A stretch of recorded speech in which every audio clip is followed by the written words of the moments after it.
जम्मू कश्मीर से बहुत बड़ी खबर आ रही है कि आपको बता दें कि कश्मीर के हालात अब पहले से बहुत बेहतर हो रहे हैं। और इस बीच बड़ी खबर यह है कि कश्मीर पहुंचने वाले हैं अमेरिकी सफीर सर्जियो गौर। जी हां, यह दौरा बहुत अहम माना जा रहा है। कहते हैं कि कभी कभी किसी सिफारतकार का एक दौरा सिर्फ मुलाकातों तक महदूद नहीं होता है, बल्कि इसके पीछे कई सिफारती पैगामात भी छुपे होते हैं। अमेरिकी सफीर सर्जियो गौर का कश्मीर का पहला दौरा भी ऐसे ही वक्त में हो रहा है जब खित्ते की सियासत, सिक्योरिटी और भारत अमेरिका ताल्लुकात मुसलसल आलमी तवज्जे का मरकज बने हुए हैं। अमेरिकी सफीर बुध को कश्मीर पहुंचने वाले हैं और यह भारत में सफीर का ओहदा संभालने के बाद जम्मू कश्मीर का उनका पहला दौरा होगा। वो जनवरी 2026 में भारत में अमेरिकी सफीर की हैसियत से जिम्मेदारी संभाल चुके हैं और साथ ही जुनूबी और वस्ती एशिया के लिए अमेरिकी खुसूसी नुमाइंदे भी हैं। लेकिन सवाल यह है कि गौर कश्मीर क्यों आ रहे हैं, उनके इस दौरे की इतनी इंपॉर्टेंस क्यों है, वो कौन से लोग हैं जो इनसे मुलाकात करेंगे और क्या इस दौरे का ताल्लुक सिर्फ सयाहत यानी टूरिज्म और कश्मीर को समझने से है या इसके पीछे कोई बड़ा सिफारती और स्ट्रेटेजिक पैगाम भी छुपा है। दरअसल इसी को यहां पर समझना होगा, क्योंकि गौर कश्मीर में आपको बता दें कि रिपोर्ट्स के मुताबिक जो खबर आ रही है, सर्जियो गौर बुध की दोपहर श्रीनगर पहुंचेंगे और कश्मीर में रात क़याम भी करेंगे। इनके प्रोग्राम में जम्मू कश्मीर के लेफ्टिनेंट गवर्नर मनोज सिन्हा से मुलाकात शामिल है। इसके अलावा वो सीएम उमर अब्दुल्ला से भी मुलाकात करेंगे। यानी अमेरिकी सफीर की मुलाकातें बराह रास्त जम्मू कश्मीर की मौजूदा सियासी और इंतजामी क़यादत के साथ होंगी। और सबसे पहली वजह यह है कि यह सर्जियो गौर का कश्मीर का पहला दौरा है। वो जब से अमेरिका के भारत में सफीर हैं उसके बाद से उनका कश्मीर का यह दौरा, और इसी वजह से इस दौरे को काफी अहम माना जा रहा है। दूसरी अहम बात यह कि गौर सिर्फ अमेरिकी सफीर ही नहीं बल्कि जुनूबी और वस्ती एशिया के लिए अमेरिका के खुसूसी नुमाइंदे भी हैं। इसका मतलब यह है कि उनकी जो जिम्मेदारी है वो सिर्फ भारत और अमेरिका के ताल्लुकात तक महदूद नहीं है, बल्कि पूरे खित्ते से, पूरे रीजन से मुतालिक अमेरिकी पॉलिसी में भी उनका किरदार बहुत अहम रहा है और माना जा रहा है। और कश्मीर तो जोग्राफियाई तौर पर भी जुनूबी एशिया के अहम तरीन इलाकों में शामिल होता है। तो यह दौरा ऐसे वक्त में हो रहा है जब भारत और अमेरिका के दरमियान दिफा, टेक्नोलॉजी, तिजारत और इलाकाई सिक्योरिटी जैसे मामलात पर ताउन बढ़ाने की कोशिश लगातार जारी है। सिर्फ चंद दिन पहले गौर ने भारत के कौमी सलामती के मुशीर अजीत डोवाल से भी मुलाकात की थी, जिसमें दोनों ममालिक के दरमियान स्ट्रेटेजिक ताल्लुकात, दो तरफा ताल्लुकात पर तफसील से बातचीत हुई थी। और अब आप देखिए कि गौर हालिया दिनों में भारत के मुख्तलिफ हुक्काम से भी मुलाकात कर रहे हैं और ये भारत अमेरिका ताल्लुकात को मजीद मजबूत बनाने पर एक तरह से जोर दे रहे हैं। ऐसे में इसलिए कश्मीर का दौरा भी इसी वसीतर सिफारती सरगर्मी का एक हिस्सा समझा जा सकता है और इस दौरे को एक बड़े कैनवस में और एक बड़ी पहल के तौर पर भी देखा जा रहा है। जम्मू कश्मीर में एक बार फिर सियासत सड़कों पर आ गई है।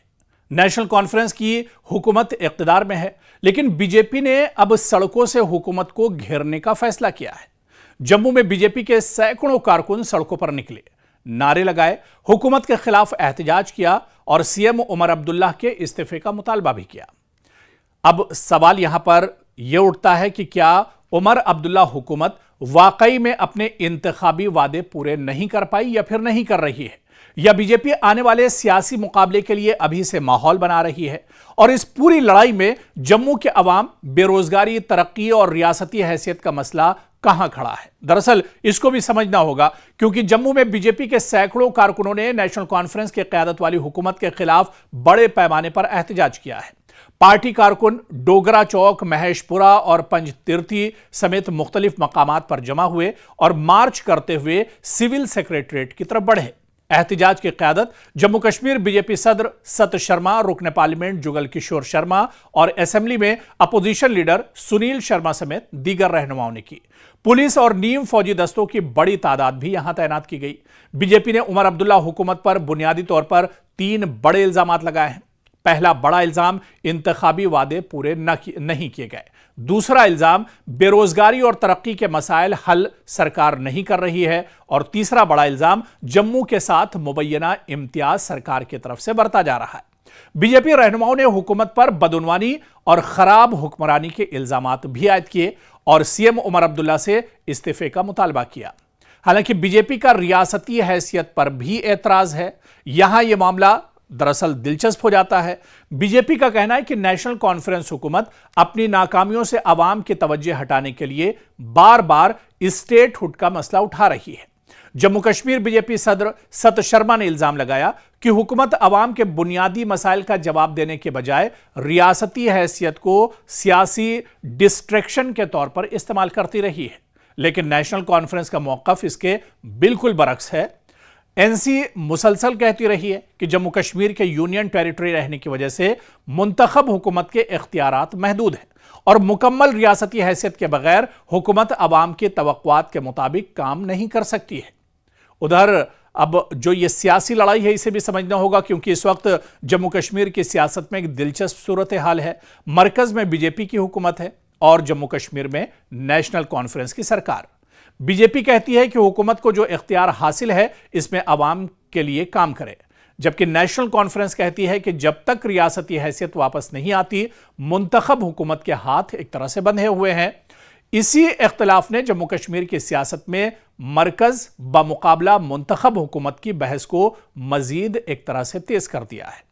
बीजेपी का कहना है कि जम्मू के लोगों को उनका मुनासिब हिस्सा नहीं मिल रहा है। बीजेपी रुकने असेंबली श्यामलाल शर्मा ने इल्जाम लगाया कि जम्मू खित्ते के साथ इम्तियाजी सुलूक हो रहा है। उन्होंने वाजे किया कि हुकूमत को असेंबली के अंदर भी और सड़कों पर भी जवाब देना होगा। यह बात इसलिए भी अहम है क्योंकि जम्मू कश्मीर की सियासत में जम्मू वर्सेस कश्मीर रिप्रेजेंटेशन का सवाल हमेशा हसास रहा है। अगर जम्मू के वोटर यह महसूस करें कि हुकूमत उनके मसाइल को नजरअंदाज कर रही है तो बीजेपी के लिए यह एक बड़ा सियासी मसला बन सकता है। लेकिन बीजेपी के एहतजाज में अनएम्प्लॉयमेंट यानी बेरोजगारी भी अहम मौजू रहा। इंतखाबात के दौरान नौजवानों के लिए रोजगार, तरक्की और सरकारी भर्तियां बड़े सियासी वादे शामिल रहे। अब अपोजिशन का सवाल है कि इंतखाबात के बाद इन वादों पर कितना काम हुआ, और यही वो मसला है जिसे बीजेपी सड़कों पर लेकर आई है। यानी उमर अब्दुल्ला हुकूमत के लिए क्या वाकई में यह चैलेंज है जिस तरह से यह एहतजाज किया गया, क्योंकि उमर अब्दुल्ला हुकूमत के सामने अब दो तरफा दबाव है। क्योंकि एक तरफ मरकज से रियासती हैसियत बहाली का दबाव है जो कश्मीर के लोग लगातार जिसको लेकर आवाज उठा रहे हैं, दूसरी तरफ अपोजिशन बीजेपी हुकूमत से तरक्की, रोजगार और गवर्नेंस का हिसाब भी मांग रही है। यानी अगर हुकूमत रियासती हैसियत की बात करती है तो बीजेपी कहती है कि पहले मौजूदा इख्तियारात में काम करके दिखाएं, और अगर हुकूमत तरक्याती कामों का हवाला देती है तो अपोजिशन पूछती है कि इंतखाबी वादों का क्या कुछ हुआ। यानी उमर अब्दुल्ला सरकार पर दोहरा दबाव है, और ऐसे में इन तमाम चैलेंजेस से उमर अब्दुल्ला सरकार कैसे उभरेगी, आने वाले दिनों में यह देखना अहम होगा।